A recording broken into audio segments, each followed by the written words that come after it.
Muito bom dia, meus queridos, na paz do Senhor Jesus. Hoje nós queremos fazer algo aqui para você a respeito do arrebatamento da igreja. Tenho visto nos últimos dias vários pastores, alguns padres, bispos, falando a respeito do arrebatamento da igreja que é iminente. E há alguns afirmando que para o ano de 2020 esse fenômeno que a Bíblia trata poderá ocorrer. Eu quero trazer à luz aqui algumas colocações bíblicas com alguns versículos da palavra de Deus. Esse tema, a volta de Jesus, já era esperado pelos discípulos na época em que Jesus foi arrebatado ou ascendeu aos céus. Mas nós veremos neste pequeno tempo algumas palavras e alguns comentários. João 14:3. E quando eu for e vos preparar lugar, voltarei e vos receberei para mim mesmo, para que onde eu estou estejais vós também. Jesus disse em João 14 que ele iria para junto do Pai preparar um lugar. E que não era para os nossos corações ficarem turbilhados, os nossos corações ficarem entristecidos, mas era para nós nos consolarmos com a sua palavra. O interessante, meus queridos irmãos, que no mundo inteiro já estamos ouvindo sinais nos céus, nuvens, com a densidade, com desenhos, com iluminação diferente de outros tempos. Rumores de guerras, eles sempre existiram, mas nos últimos tempos nós andamos amedrontados com medo de uma guerra atômica. Países como os Estados Unidos, a Rússia, a China, a Índia, são países que têm grande número de ogivas nucleares. E também nós que conhecemos a palavra de Deus, nós vamos entender, meus queridos irmãos, nós precisamos entender que os últimos tempos estão aí. O falso profeta já está se manifestando. O anticristo está se manifestando. Homens estão todos os dias meditando na palavra de Deus, mas nos últimos tempos como nunca antes vistos na internet. E olha que a internet não é novidade há alguns anos. Pastores, pregadores, especialistas, teólogos estão pregando a palavra de Deus e anunciando a vinda de Jesus para os próximos meses, talvez até o próximo ano. Eu quero dizer para você que, ouvindo esses dias uma ministração de um padre católico, ele afirmando no vídeo que o anticristo é o atual Papa da Igreja Católica. Palavras de catolicistas, de teólogos católicos. Por quê? Porque eles falam que o Papa tem pregado muita heresia, distorcido a palavra de Deus e se associado com religiões pagãs. O Papa recentemente anunciou para o ano de 2020 a cúpula religiosa das religiões do mundo para se reunirem no Vaticano, mais precisamente no dia 14 de maio de 2020.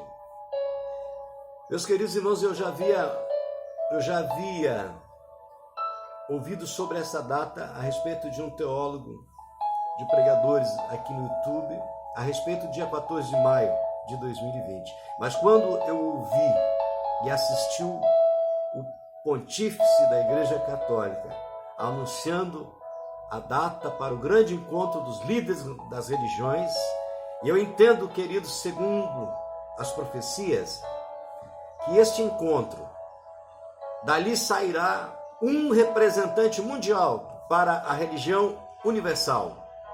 E é essa religião universal que a Bíblia anuncia que será a perseguidora daqueles que não se curvarem, não aceitarem os dogmas desta religião. Também a presidente da Alemanha, em entrevista dias atrás, Angela Merkel, ela disse que é preciso escolher um novo líder mundial para a nova ordem mundial. A rainha Elizabeth, na Inglaterra, no Reino Unido, ela anunciou a nova era e a liderança também, através de vídeos, de um líder mundial, de um novo líder mundial. Todos nós sabemos que Jerusalém, Israel, é o centro nervoso do universo. Jerusalém é a capital de todo aquele que crê em Yeshua HaMashiach, Yahusha, que é Jesus Cristo, como nós conhecemos, e que é esperado a vinda do Mashiach para os próximos tempos. E olhando para a palavra de Deus, nós podemos entender sobre Israel, né?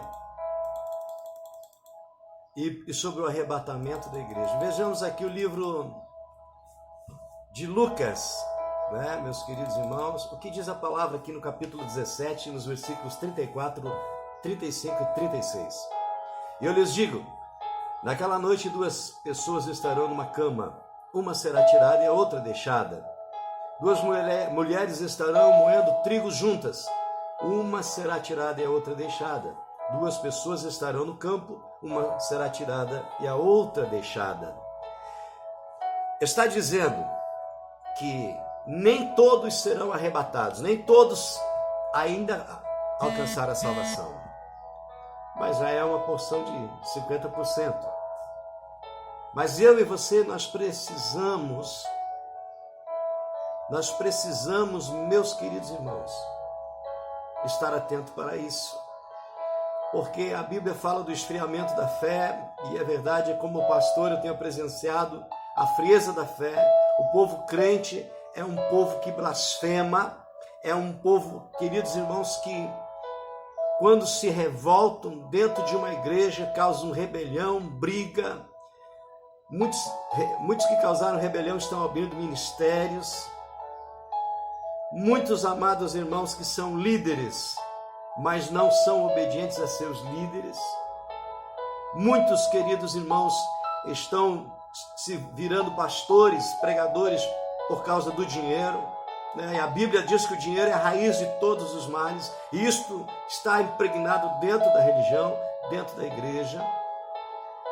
E nós estamos vivendo esta apostasia espiritual, que as pessoas vão na igreja por causa da prosperidade, por causa de uma cura, por causa de um emprego, por causa de uma casa e de um carro. Mas salvação, está difícil de pregar salvação dentro das nossas igrejas. Nós somos cobrados, como pastores, muitas vezes, pelos números financeiros. Muitas igrejas estão fazendo isso. Uma igreja que não entra dinheiro não é uma igreja próspera, é uma igreja falida. Pode ganhar almas, pode batizar, pode converter as pessoas, pode transformar a vida de pessoas, mas ainda assim, para a igreja capitalista, se não tiver dinheiro, é uma igreja falida. Muitos pastores fecham as igrejas por causa do financeiro, às vezes com pessoas lá dentro, porque não está rendendo. Você abre a igreja numa comunidade pobre, de pessoas desempregadas, as entradas dessa igreja vai ser uma entrada pequena. Muitos pastores não abrem, não querem ministérios nesses lugares, porque não rendem. Estão me entendendo? Estão entendendo como é que nós estamos hoje? Como é que está sendo ensinado o Evangelho de Jesus Cristo, que está prestes a acontecer? Se nós olharmos para Israel, olharmos para o Brasil, graças a Deus que atualmente nós estamos em comunhão com a nação de Israel. Hoje nós estamos alinhados com Israel, com os Estados Unidos e muitos outros países. E aqui no Brasil, queridos, por causa de política, as pessoas que têm determinada tendência política, elas odeiam Israel por questões políticas.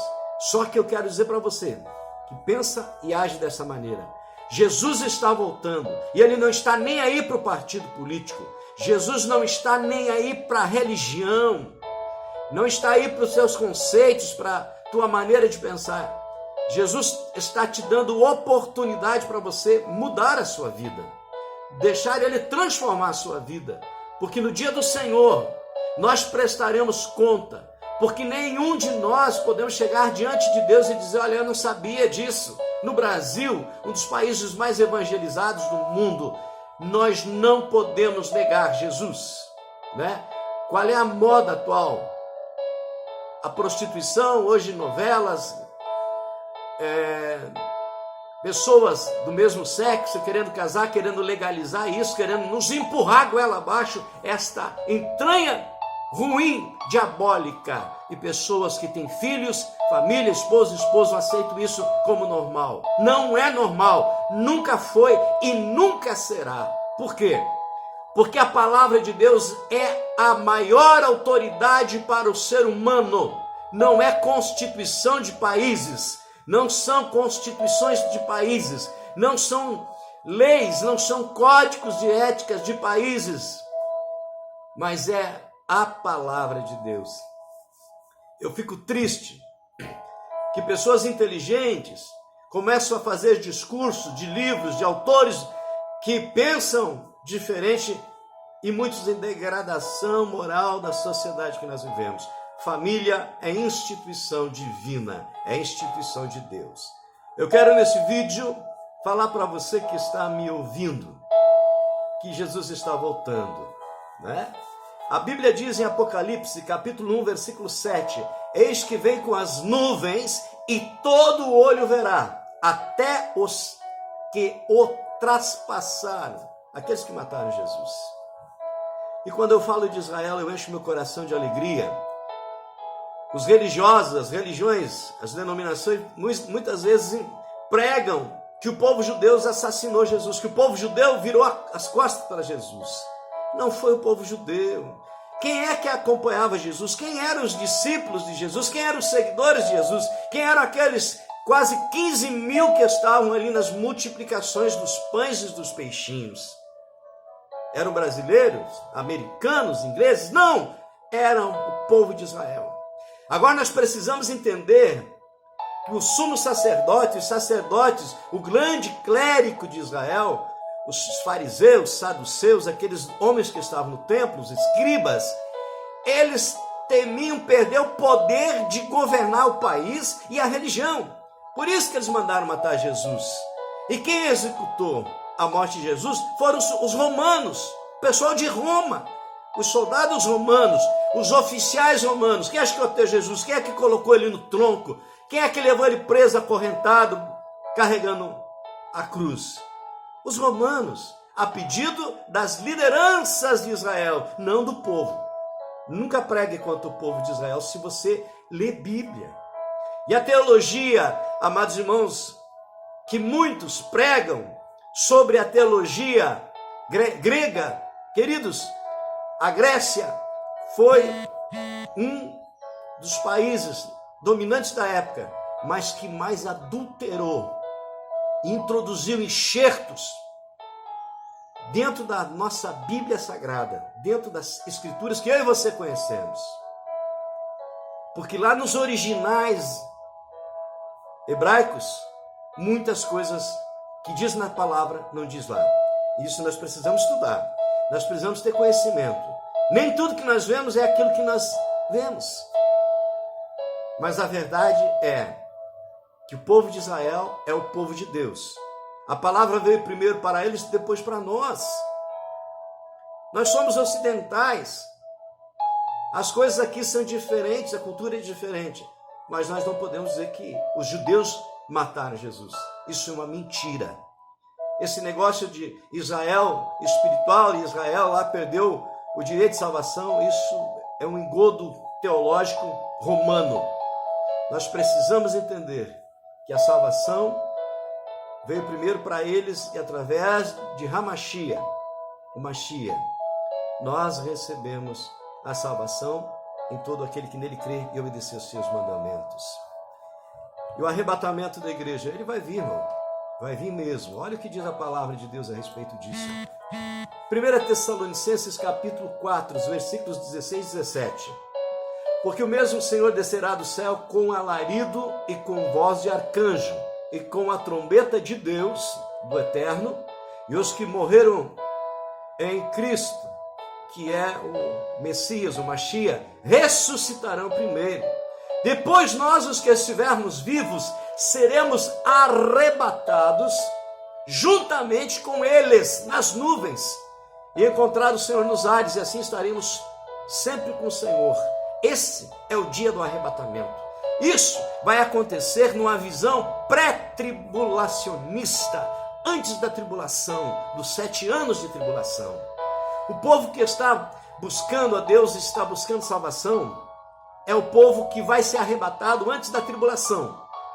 Muitos crentes cristãos não serão arrebatados, porque não estão crendo, mas dentro da tribulação eles vão se arrepender amargamente e Jesus voltará num terceiro momento, porque no primeiro momento veio como carne, como homem, no segundo nos ares, no terceiro em Jerusalém,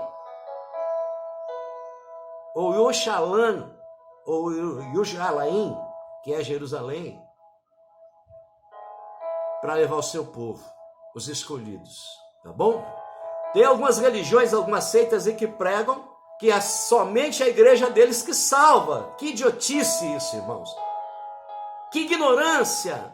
Uma igreja que tem num determinado país e não tem no outro. Que poder tem de salvação no mundo inteiro. E mesmo que tenha igrejas, templos no mundo inteiro, mas a religião é coisa do homem. A salvação é coisa do Eterno. Jerusalém hoje está com 71 anos pelo calendário judaico e 71 pelo calendário romano, né? E vai fazer 72 anos, 73 anos o ano que vem no calendário judaico, né? Calendário solar, calendário lunar. E nós precisamos entender isso. O tempo de uma vida, conforme o Salmo 90 nos ensina, é de 70, 80, e o que passar disso é muito enfado e canseira. Jerusalém brotou em 1948, mais precisamente, preste atenção, 14 de maio.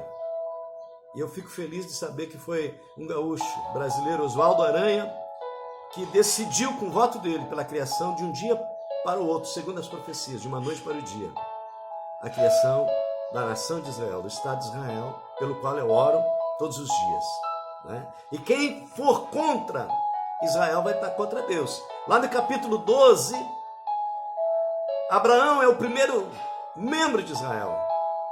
E Deus falou para Abraão: ora, Abraão, eu abençoarei os que te abençoarem e amaldiçoarei os que te amaldiçoarem. Então nós abençoamos Jerusalém e Israel para a glória do Senhor e para a salvação de todo aquele que conhece a palavra de Deus. Olha que palavra interessante, né? Que palavra interessante que diz a Bíblia Sagrada a respeito desse inesperado acontecimento. Mateus 25, 13 diz: vigiai porque não sabeis o dia e nem a hora. Vigiais porque não sabeis nem o dia nem a hora. Eu não sei, mas tem pessoas aí que já estão dizendo a data, né? E eu espero que estejamos certos. A respeito disso, estejamos certos. Em 1 Coríntios, capítulo 15, 51 e 52, os versículos: eis aqui vos digo um mistério. Na verdade, nem todos dormiremos, mas todos seremos transformados.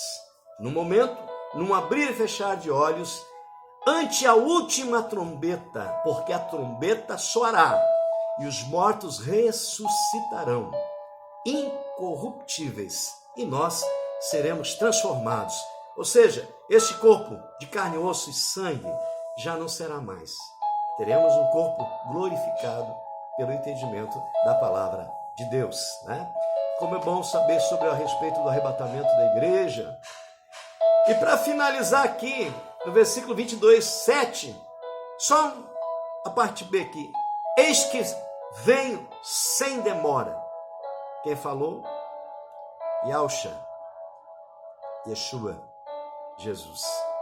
Meus queridos, podemos esperar a vinda do Senhor Jesus Cristo para os próximos tempos. Interessante que a data de 14 de maio de 1948, os 7 anos de tribulação, a reunião das religiões em Roma, o ano que vem, no Vaticano, 14 de maio de 2020, 7 anos de tribulação, pastores, os próprios sacerdotes católicos estão alertando e muitos estão se manifestando. Pessoas que são meus amigos nas redes sociais, pastores, têm publicado seus vídeos a respeito do arrebatamento do povo do eterno, o povo que será salvo. Né? Então, eu fico aqui com essas palavras e agradeço a oportunidade de estar aqui com você. Meu nome é pastor João Hamilton, sou pastor aqui no Rio Grande do Sul, na Assembleia de Deus Ministério de Madureira, numa pequena cidade, na capital do Chimarrão, Palmeira das Missões. A paz do Senhor e que o Eterno vos abençoe para sempre, em nome de Jesus.